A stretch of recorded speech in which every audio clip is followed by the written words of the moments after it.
نحمدہ و نصلی علی رسولہ الکریم۔ بسم اللہ الرحمن الرحیم۔ عزیز طلبہ، السلام علیکم ورحمۃ اللہ وبرکاتہ۔ آج ہم سبق نامدیو مالی کی ریڈنگ کریں گے۔ دیکھیں پیج نمبر 80 صفحہ نمبر 80، سبق ہے نامدیو مالی۔ نامدیو مالی ایک شخص کا نام تھا۔ مولانا عبدالحق یہ فرماتے ہیں کہ نامدیو مالی ایک ہندو ذات کا شخص تھا، جو قوم کے اعتبار سے جس طرح کے ہندوؤں کے اندر ذات پات کا کافی فرق سمجھا جاتا ہے اور نیچ ذات والے کو گھٹیا کام دیے جاتے ہیں، اونچی ذات والوں کو اونچے کام دیے جاتے ہیں، اونچے عہدوں پر بٹھایا جاتا ہے، اسی طرح نامدیو مالی جو ہے یہ نیچ ذات کا آدمی تھا، لیکن انتہائی اچھی طبیعت کا آدمی تھا۔ اس کی صفات بیان کی گئی ہیں کہ وہ کس طرح کا شخص تھا۔ جیسا کہ لکھا گیا ہے کہ پیشے کے اعتبار سے وہ مالی تھا، گارڈنر تھا، یعنی پودوں کی رکھوالی کرنے والا، گھاس کی رکھوالی کرنے والا، اور پودوں کی کانٹ چھانٹ اور جڑی بوٹیاں، خراب جڑی بوٹیوں کو نکال کر پھینکنا، اور پودوں کی ہر طرح سے کیڑے سے اور بیماریوں سے حفاظت کرنا، یہ ایک مالی کا کام ہوتا ہے، جس کو ہم انگلش میں گارڈنر کہتے ہیں۔ اب یہ ایک مولانا عبدالحق یہ بتاتے ہیں کہ مولانا عبدالحق کے دفتر کے سامنے باغ تھا، اور باغ کا دیکھیں نام لکھا ہوا ہے، مقبرہ رابعہ دورانی اورنگ آباد کے باغ میں۔ یہ مالی تھا، مقبرہ مزار کو کہتے ہیں، وہاں پر یہ کام کرتا تھا۔ لیکن ایک بار ایسے ہوا کہ مولانا عبدالحق صاحب کہیں اپنے آفس کی ونڈو سے دیکھنے لگے باغ کی طرف، تو دیکھا کہ ایک شخص کام کر رہا ہے۔ اب یہ اس کے کام سے بڑا متاثر ہوئے۔ اب وہ کام کس طرح سے کر رہا تھا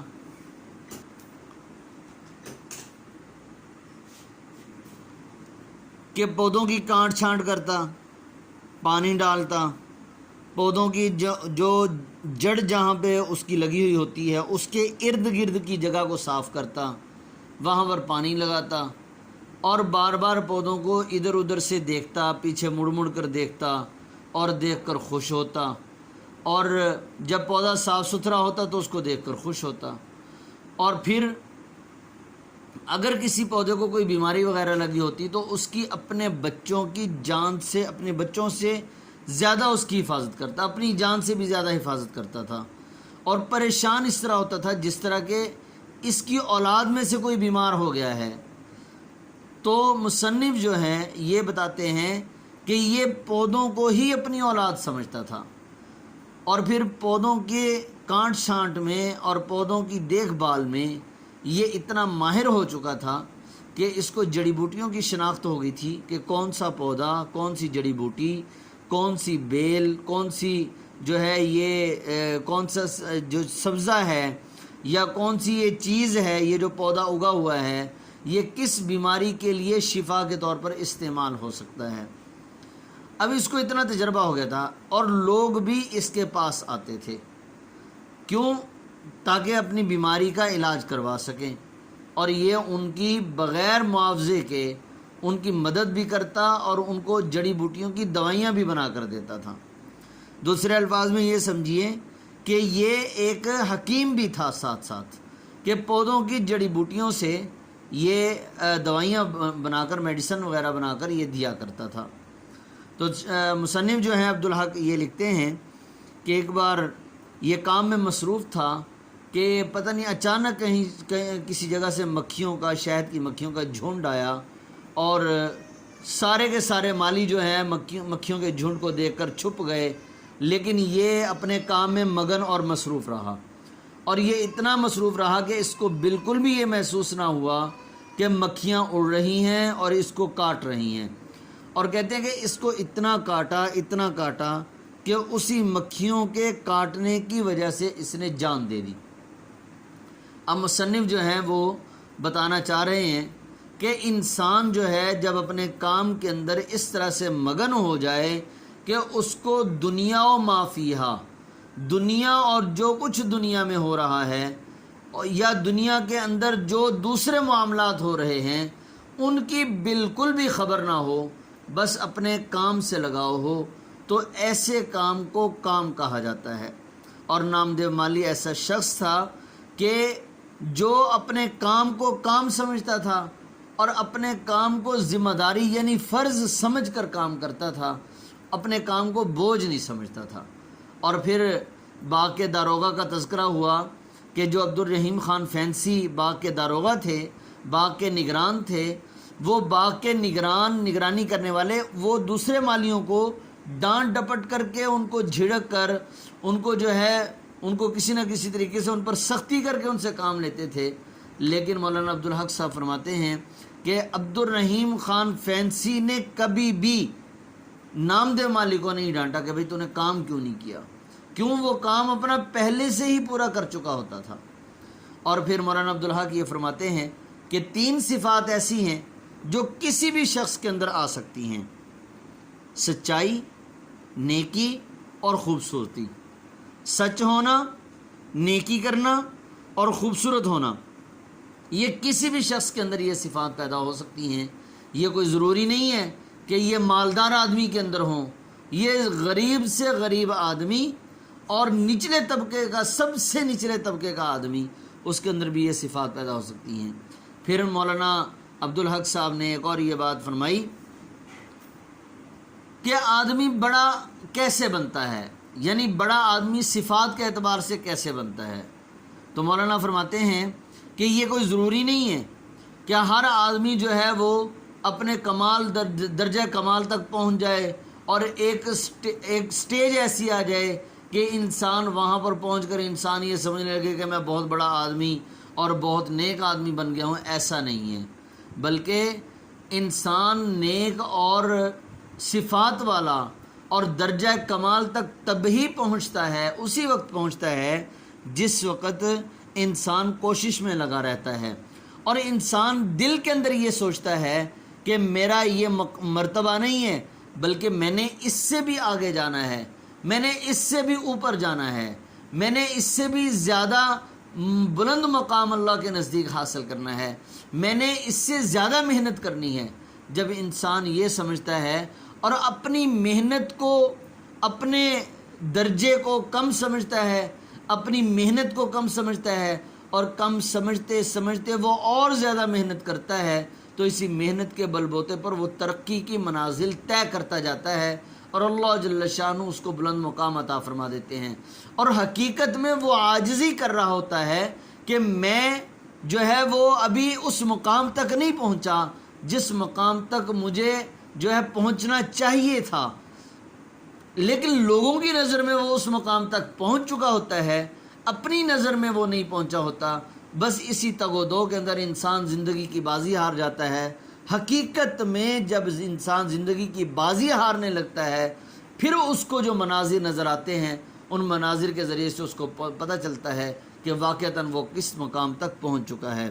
تو مولانا عبدالحق یہ فرماتے ہیں کہ انسان کا اصل مقام وہی ہوتا ہے جہاں تک اس نے صحیح منزل پر پہنچنا ہوتا ہے۔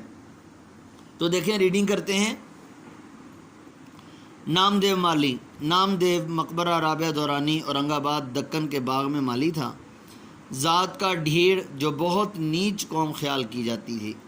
قوموں کا امتیاز مصنوعی ہے، امتیاز فرق، وہ بڑی قوم کا آدمی ہے، یہ چھوٹی قوم کا، میں بڑی قوم کا، فلاں چھوٹی قوم کا، یہ مصنوعی ہے یہ۔ اور رفتہ رفتہ نسلی ہو گیا، آہستہ آہستہ، مطلب پہلے ایسی بات کہی جاتی تھی لیکن اب نسلوں کے اندر یہ بات منتقل ہو گئی ہے کہ نسلی طور پر انسان یہ سمجھتا ہے کہ میں فلاں قوم کا آدمی ہوں، اور اس کی نسل آگے چلتی ہے، پھر اس سے جو پہلے تھے وہ بھی یہی سمجھتے تھے، اب یہ بھی یہ سمجھتا ہے، آنے والی نسلیں بھی یہی سمجھتی ہیں کہ میں اونچی قوم کا آدمی ہوں یا نیچی قوم کا آدمی ہوں۔ سچائی، نیکی، حسن کسی کی میراث نہیں۔ میراث کہتے ہیں کہ جو وراثت کے اندر چیز ملے۔ یہ کوئی ضروری نہیں کہ نیک آدمی کا بیٹا نیک ہی ہوگا، یہ بھی ضروری نہیں کہ بد کردار بدکار شخص کا آدمی جو ہے وہ برا ہی ہوگا، نہیں، ایسا نہیں ہے، بلکہ بدکار کا شخص بدکار کا بیٹا یعنی اولاد جو ہے وہ نیک بھی ہو سکتی ہے، اور نیک کا بیٹا جو ہے وہ بدکار بھی ہو سکتا ہے۔ حضرت ابراہیم علیہ السلام کے والد کافر تھے، لیکن ابراہیم علیہ السلام اللہ کے نبی بن گئے۔ حضرت نوح علیہ السلام اللہ کے نبی تھے، لیکن ان کا بیٹا وہ کافر تھا۔ اسی طرح جو ہے حضرت لوط علیہ السلام اللہ کے نبی تھے، لیکن حضرت لوط علیہ السلام کی بیوی وہ کافرہ تھی۔ تو اس لیے یہ میراث نہیں، یہ تینوں صفات میراث نہیں، کسی میں بھی پیدا ہو سکتی ہیں۔ یہ خوبیاں نیچی ذات والوں میں ایسی ہی ہوتی ہیں جیسی اونچی ذات والوں میں۔ قیس ہو، کوہکن ہو یا حالی، عاشقی کچھ کسی کی ذات نہیں۔ قیس یہ مجنوں کا نام ہے۔ آپ نے لیلا مجنوں کا واقعہ سنا ہوگا یا نام سنا ہوگا، عشق اور محبت کے اعتبار سے بڑا مشہور واقعہ ہے۔ تو قیس مجنوں کا اصل نام قیس تھا۔ کوہکن مزدور مراد ہے، یعنی پہاڑوں کو کاٹنے والا، اور یہاں پر مزدور مراد ہے۔ حالی شاعر، مولانا الطاف حسین حالی۔ مطلب یہ ہے کہ شاعر نے، جس کا یہ شعر ہے، شاعر نے 3 طبقوں کو تذکرہ کیا ہے کہ مجنوں جیسے آدمی ہوں جو عشق اور محبت کے اندر پاگل ہو جائیں، مزدور طبقہ ہو یا پڑھا لکھا طبقہ ہو، کسی قسم کا کوئی بھی طبقہ ہو، عشق ہونا یہ کسی بھی طبقے کی ڈیمانڈ نہیں کرتا، بلکہ ایک مزدور کو بھی عشق ہو سکتا ہے۔ اور جس طرح مجنوں کے دل کے اندر عشق ہوا، اس کو عشق کی بیماری لگی، اس طرح یہ عشق ایسی چیز ہے، یہ کسی بھی ذات کے اور کسی بھی طبقے کے لوگوں میں پیدا ہو سکتا ہے۔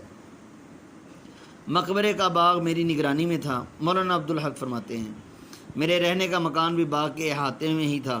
میں نے اپنے بنگلے کے چمن بنانے کا کام نامدیو کے سپرد کیا۔ میں اندر کمرے میں کام کرتا تھا۔ میری میز کے سامنے بڑی سی کھڑکی تھی، اس میں سے چمن صاف نظر آتا تھا۔ لکھتے لکھتے کبھی نظر اٹھا کر دیکھتا تو نامدیو کو ہمتاً اپنے کام میں مصروف پاتا، ہمتاً مکمل طور پر۔ بعض دفعہ اس کی حرکتیں دیکھ کر بہت تعجب ہوتا۔ مثلاً کیا دیکھتا ہوں، نامدیو ایک پودے کے سامنے بیٹھا اس کا تھاملا صاف کر رہا ہے۔ تھاملا کہتے ہیں پودے کے ارد گرد کی جگہ، جیسے گملہ سا ہوتا ہے جس کے اندر پودا لگا ہوا ہوتا ہے، اب اس کی کناری بن گئی، ذرا ڈونگی سی جگہ، گہرائی والی جگہ بن گئی اور پانی وہاں پر جمع ہوتا ہے، تو پودے کے ارد گرد کی جگہ اس کو تھاملا کہتے ہیں۔ تھاملا صاف کر کے حوض سے پانی لیا اور آہستہ آہستہ ڈالنا شروع کیا۔ پانی ڈال کر ڈول درست کی۔ ڈول کس کو کہتے ہیں؟ جس طرح کنارہ سا ہوتا ہے، جس طرح ایک کنواں بنا ہو، اب کنویں کا جو منہ ہوتا ہے اس کو کنارہ، اس کو جو ہے منڈیر کہتے ہیں۔ اور اسی طرح پودا لگایا اور پودے کے ارد گرد کی جگہ سیٹ کی جہاں پر پانی جمع ہوتا ہے، اس کو تھاملا کہتے ہیں، اور جو اس جگہ کے کنارے ہوں گے اس کو ہم ڈول کہیں گے۔ اور ہر رخ سے پودے کو مڑ مڑ کر دیکھا، پھر الٹے پاؤں پیچھے ہٹ کر اسے دیکھنے لگا۔ دیکھتا جاتا تھا اور مسکراتا اور خوش ہوتا تھا۔ یہ دیکھ کر مجھے حیرت بھی ہوئی اور خوشی بھی۔ کام اسی وقت کام ہوتا ہے جب اس میں لذت آنے لگے۔ بے مزہ کام نہیں، بیگار ہے۔ بیگار یعنی جب انسان بغیر اجرت کے کام کر رہا ہو تو اس کو کیا مزہ آتا ہے کام کرنے کا۔ جن کو کام سے عشق اور محبت ہوتی ہے اور کام کے ساتھ لگاؤ ہوتا ہے، وہ بغیر اجرت کے کام نہیں کیا کرتے، بلکہ وہ کہتے ہیں ہم کام بھی اچھا خاصا کریں گے اور ہم اجرت بھی لیں گے۔ اور جنہوں نے کام بغیر اجرت کے کرنا ہو وہ کام بھی صاف نہیں کرتے، اچھا نہیں کرتے۔ تو اسی طرح مصنف یہ کہتے ہیں بے مزہ کام نہیں، بیگار ہے، یعنی بے مزہ کام وہ کام نہیں ہوتا، وہ ایسے بغیر اجرت کے جو کام ہوتا ہے جس کو اچھی طرح توجہ سے ہی نہ کیا جائے وہ ایسا کام ہوتا ہے۔ تو عزیز طلبہ، آپ نے یہ جتنے بھی الفاظ معنی اس میں آئے ہیں، یہ تمام کے تمام الفاظ معنی آپ نے یاد کر لینے ہیں اور ان کو اچھی طرح سے دیکھ لینا ہے۔ السلام علیکم ورحمۃ اللہ وبرکاتہ۔